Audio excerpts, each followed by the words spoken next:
This free step-by-step video comes to you directly from Haynes, creators of the world's best repair manuals.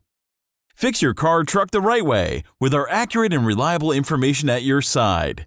You can complete more than 200 jobs on this vehicle when you purchase the complete online manual at Haynes.com.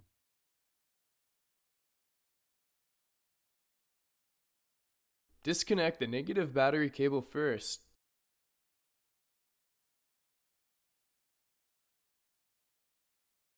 Then the positive battery cable from the battery.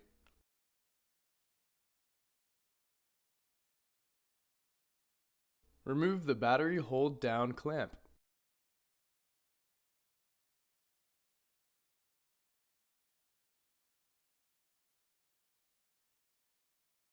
Lift out the battery. Be careful, it's heavy.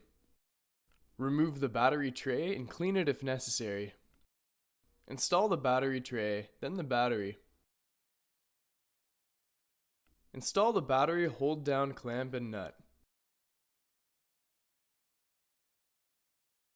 Tighten the nut securely. Attach the positive cable to the positive battery terminal first, then tighten the cable nut securely. Attach the negative cable to the negative battery terminal last. Tighten the nut securely.